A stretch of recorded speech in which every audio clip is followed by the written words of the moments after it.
I grew up in a tiny town in Vermont. Tiny in terms of population, not size. There were huge, sprawling farms and wooded areas, but almost no people. More cows than people, actually, which is standard for a lot of small towns in Vermont. So, clearly, not the most fun in the world for a kid who is sick of freezing winters and awful, balmy summers surrounded by boring Vermonters that didn't have many kids my age. My only close friend was Tina, who was a year older than me. We spent almost all of our time with each other, constantly dreaming about life outside of Vermont. The people in our town were strange folk. Different than in other places. One thing I didn't realize about small towns until I moved to the city is how incredibly superstitious the people could be. They believed in the strange, the paranormal. They believed in Luvia. Luvia was an older French-Canadian woman who had moved to Vermont when she met her husband. And everyone in the town thought that she was clairvoyant, psychic. Even my own parents did. One day, my mother lost her wedding ring. She had looked around everywhere for it. They called Luvia, and she immediately told them it was under old, rotting wood. They looked in the backyard, where my father had been tearing apart a decaying piano he'd found. My mother had helped him one day. And the ring was there, under old, rotting wood. After hearing a lot about Luvia from older townsfolk who seemed to think she was 100% credible, Tina and I decided to go see her one evening to try to find out whatever she could tell us about the future. I was skeptical, but it seemed like a fun thing to do as a joke. So, we dropped by her house in the early evening, and she opened the door as we walked up the pathway to her house, before we even had a chance to knock. Tina elbowed me hard in the ribs and whispered that Luvia was clearly a psychic. She sensed us coming to the door.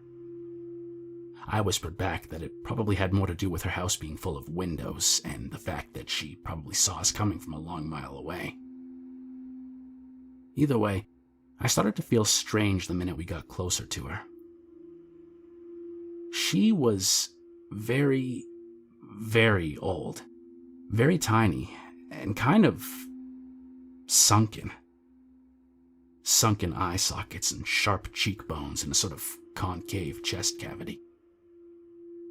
It was more than a little unnerving, but she smiled and was sweet to us, and I started to warm up to her.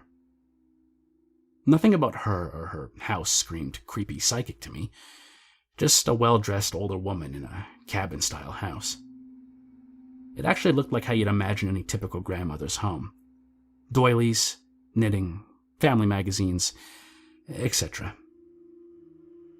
We told her that we were interested in a clairvoyant reading, and handed her about $20 that we'd scrounged together between the two of us. She led us to her kitchen table, and asked which of us wanted to go first. "What can you tell me about my love life?" Tina asked. Luvia had no crystal ball, tarot cards, or tea leaves. She just closed her eyes and sat silently for about 2 minutes. Then, she took a deep breath and said, "Michael Carton." Tina stared at her for a few seconds until Luvia repeated, "Michael Carton, the man you're going to marry. Michael Carton." Tina thanked her and repeated the name to herself a few times. Michael Carton, Michael Carton, Michael Carton. Luvia then turned to me. "Whatever you can tell me, I'd like to hear," I said. "It doesn't have to be about my love life or anything." Luvia closed her eyes for a few seconds. But information about me seemed to reach her much quicker than her visions of Tina's husband. She looked straight into my eyes, grabbed my hands, and said, "The thing that will kill you is shedding its skin. The thing that will kill you is sharpening its teeth. The thing that will kill you is washing the blood off of its claws. The thing that will kill you is gathering skins. The thing that will kill you, you won't see it coming. The three of us sat there in silence for quite a while. I felt sick, shaken up. Luvia looked as if she wished she didn't have to tell me that. Is there anything I can do to stop it? I asked. Luvia slid our money back across the table to us. No charge for the reading. Tina and I slunk out of Luvia's house quietly. We didn't say a word on the way back to our houses. Tina just found out the name of the love of her life. I got to listen to a horrifying, cryptic message about my death. I was 12 years old. I was fucking terrified. When Tina left me at my doorstep, she tried to make light of the readings. How does she know who I'm going to marry? She asked. And it's not like some monster's going to get you. Some skin-shedding, bloody, sharp... It's not like some monster's going to get you. For years, I looked for it. The thing that will kill me. I could almost feel it. Sensed it just behind each car, swaying behind the trees at night, underneath the fresh snow, waiting outside my window. With every step I hesitated. Every time I tried to sleep, I could almost see it. What had she said about its teeth?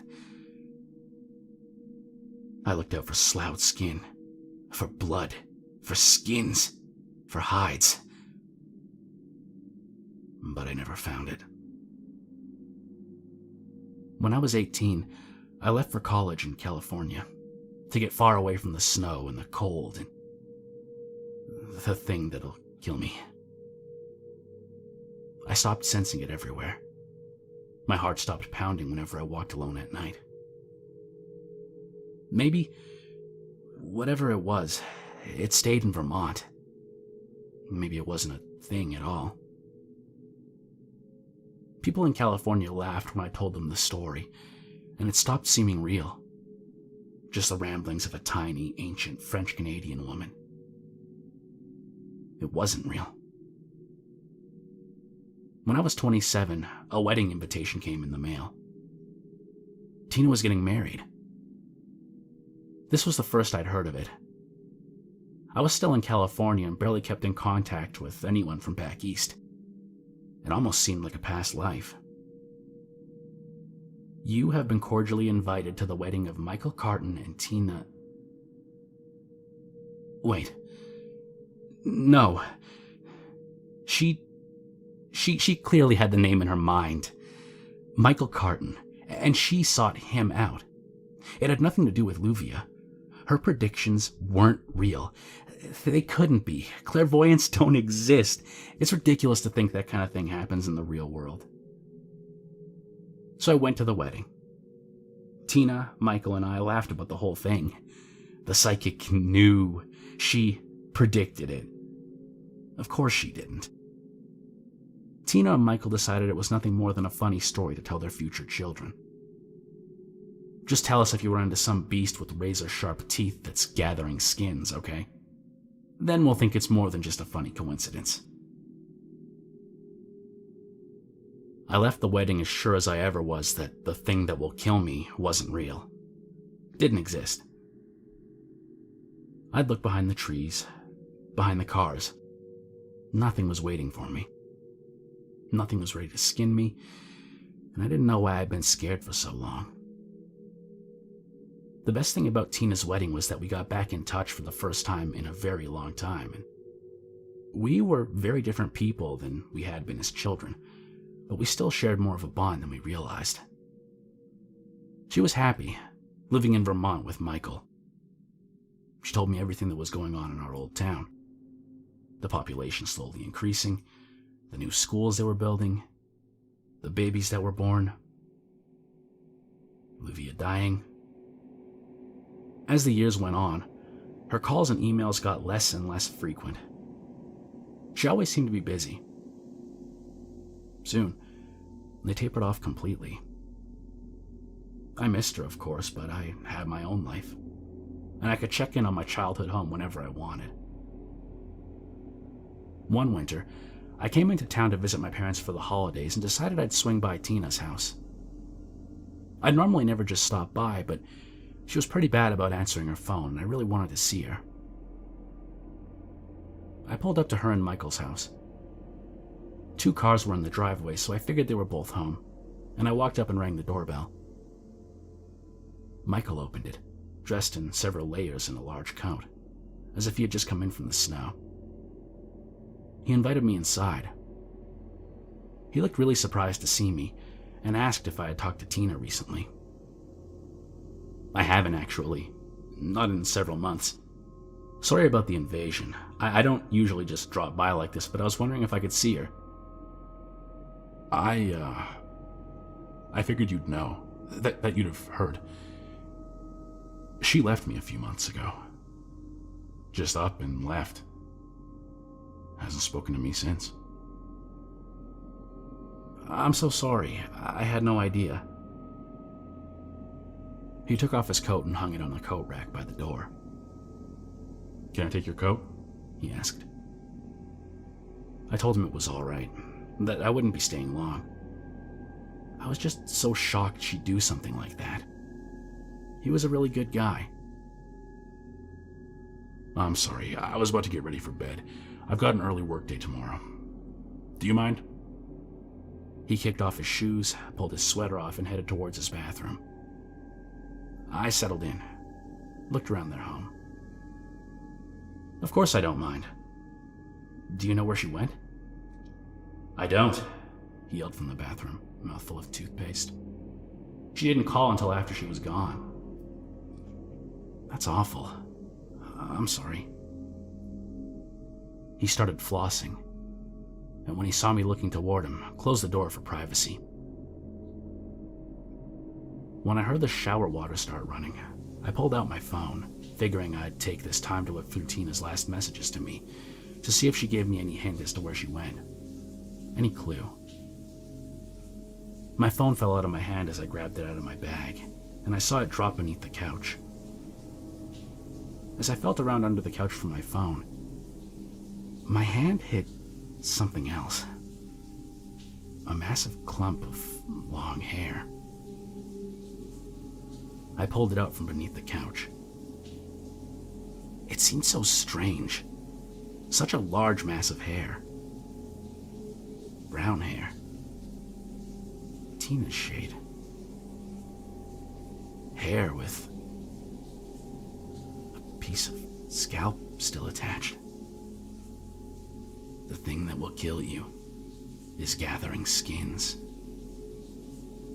I turned toward the bathroom door. Michael was still showering. The thing that will kill you is washing the blood off of its claws. Flossing. Brushing. The thing that will kill you is sharpening its teeth. Sloughing off his outer clothes. His shoes. The thing that will kill you is shedding its skin. The thing that will kill me. I heard the water in the shower stop. Movements from inside the bathroom. I ran out the door, slammed the door, and sprinted to my car, shaking. Watching the door, my hands fumbled with the keys. The door to the house opened. My car started. I drove. I didn't look back, I just drove, all through the night, through most of the next day, only stopping when I absolutely had to. I had no idea if he was following me. I had no idea what I'd even just seen. My heart didn't start beating normally again until I was 2 states away. I went home. This was months ago. I called the police, and they investigated, but nothing turned up. They're sure that she just left him and moved away. Maybe she did. Maybe she's far away and safe, and maybe nothing's coming for me. Maybe Michael's just a poor guy whose wife left him. Maybe it's nothing behind the trees, in the snowdrifts, underneath the cars, outside my door at night, and the windows. Maybe it's nothing. Probably it's nothing. Luvia's been wrong before, hasn't she? The thing that will kill you. You won't see it coming.